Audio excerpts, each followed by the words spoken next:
This is Linked. I'm your host, Chris Cashon, and today we talk E.T. with JJ Bertha.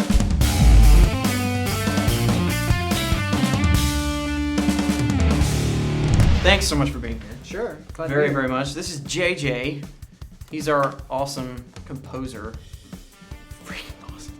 It's amazing. It's amazing. Anyway, but you don't have a role in Guanaman yet. Might happen. Could be the evil composer or something like that. But how have you been part of Guanaman? We talked about the composing aspect of it. Yeah, well, I think a friend of mine, Mr. St. Clair, who's a fantastic acting director, had introduced me to Dean and said, these guys are out there, filming this fantastic show, called The Guanaman, and you should tell them that you do film scoring and stuff. So where did we met? When's the first time we met? I'm trying to remember specifically. That was a long time ago, but a long time ago. Yeah. So things kind of rolled along, and I scored the first episode, and I think you were pretty fairly. That was back when I didn't have my equipment. Oh, because you actually started with episode 4. Yeah, I started with episode 4. Yeah. Can you kind of tell us how you got into composing? Yeah, definitely. Well, I mean, I've been writing like little pieces and little quote unquote compositions since I'm probably like 5 or 6. 7 years old around there, ever since I started taking piano lessons. But I really started getting serious at about 12, 13 years old because my older brother had given me a MacBook Pro. It was his old laptop that he'd given to me for my birthday. So I saw a program called GarageBand on it. And I was just, my mind exploded. The fact that, I'd just been writing piano compositions, but the fact that all these sounds and synthesizers and the fact that someone recorded a violin playing this note, and then when I played the note on the keyboard, it was a violin. Had you kind of always known that you wanted to do that? Did you start off with piano lessons or something? Yeah. Well, I had definitely known that composition has always been my real passion. I've always had fun performing on the piano, but I've never really liked performing other people's pieces. I've always liked making up my own stuff, and all my piano teachers get really angry at me because I'd always play the piece and then go off into my own thing and focus. So, well, another thing too. This is kind of a funny anecdote, but so I play by ear really well. I can listen to a tune and play it on the piano. So this would frustrate the crap out of my teachers because they've given me a piece to play.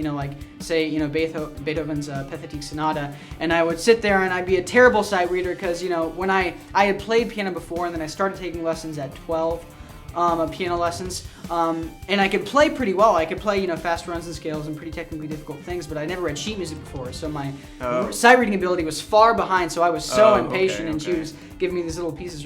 So she gave me Beethoven Pathetique Sonata, which was pretty much at my level, but so I got frustrated, so I went home and I found the piece on YouTube, and I listened to it, and pretty much learned half the entire piece in 1 week and showed it to her. I'd always thought that I was going to do composition because that was really my passion, and I always interested in creating my own things and combining instruments together. But as far as film and video game composition, that came a little bit later. I mean, I saw E.T. E.T. was the main film score that I really just fell in love with. Yeah, E.T. Extra-Terrestrial, and the thing that really I'd always just.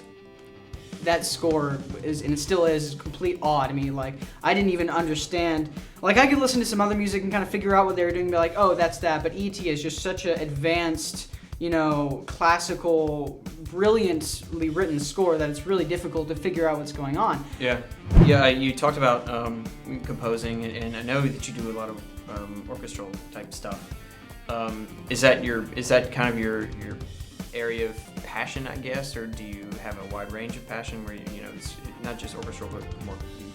Would you jump into other areas? Yeah, like contemporary? Well, I actually started out doing contemporary things, like I was saying with the little rock piece that I made. I kind of, before I discovered orchestration, I messed around, with beats and things and more modern things, and even tried writing some lyrics of songs and stuff, some techno stuff, and I had done that so much that I kind of got sick of it a little bit because. And actually, I've been working on, very recently, a chiptune soundtrack, which, if you don't know what that is, the old, saw waves and synthesizers of the, 80s and 90s. Oh, nice. The Nintendo, the Super Nintendo, yeah. So that's coming back. It's in vogue now. So But anyway, so that's really fun because it's just 3 voices. So kind of in the old days, the Nintendo, you could only really have 3 notes playing at the same time. And sometimes there was a 4th note, but it's funny, if you play the old Mario games, the dun dun dun boom bum boom. So, every time Mario jumps, there's kind of a dun, there's kind of a sound to him jumping. And it's funny, if you listen to the harmony, every time he jumps, the harmony goes away. Because it has to make room. It has to make room. Because there's not enough room for the 4th note. Exactly. On film style music, that's not for a film, but people are listening to it and enjoying it because they become accustomed to all those changes. Yeah. Right, so you listen to E.T. and it was designed to go with all the bicycle going up and flying over the moon, and the music was designed to hit all these different cuts, but then people listen to the score and they listen to those hits and they know, like if you know Indiana Jones, you hear that moment and oh, he's going on his whip, like you may not even consciously know it, but you recognize, you associate the music with specific scenes of the film. Right. So now people are trying to emulate that, which I think is really, really interesting. I'm also working on a game called Astora, which is really, really cool, and that's been really fun. I just finished the main titles theme, and that has a lot of really ambient stuff, and it's sort of a platformer. It's going to be released on iOS. Oh, cool. Another fun thing that I did recently was a game called Super Squares, which is kind of another puzzle kind of platformer thing, and that was fun because I wrote a little tune. It just kind of popped into my head, I think while I was eating breakfast one morning. And I wrote a little tune. It was the randomest thing. I was like, write it down. He's like, oh, I got an idea. Yeah, something about Captain Crunch. Snap, crackle, orchestra. Waffles with syrup. Work something out, but all the best things just come. Just like that. Yeah. Orchestral arrangement of the Star Spangled Banner for my church to play the Sunday, during Independence Day. Yeah, and that's another. Follow you anywhere, or do you have a website or something? Yeah, absolutely. My website is www.jjayberthume.com, and yeah, you can email me if you're interested in me writing music for anything, or you can check out my portfolio, and all kinds of pieces of music are on there, and all different kinds of genres and stuff. Very cool, and we'll put the link. The link's right here right now. We'll also put it in the description. Below. We have a couple other things, and we hide it under the iguana. That's what we always put in. He hides these things.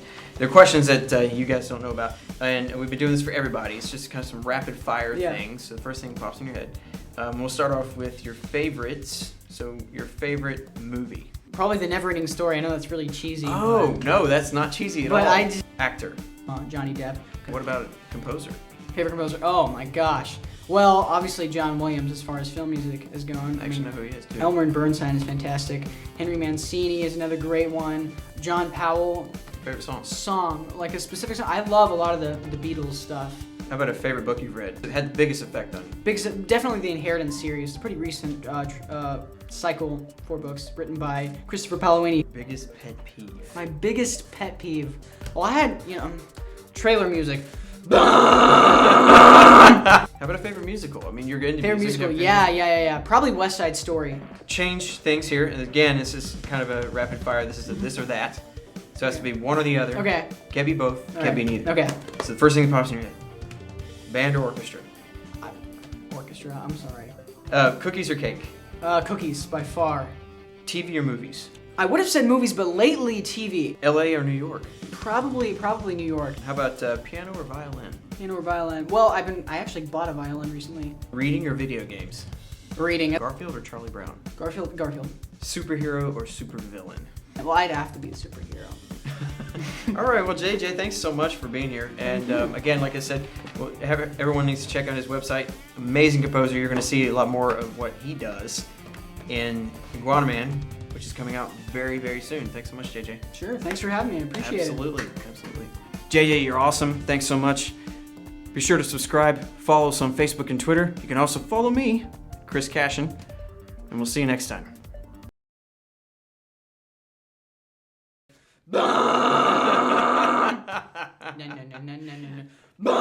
This is linked at... God. They're recasting. Palm face.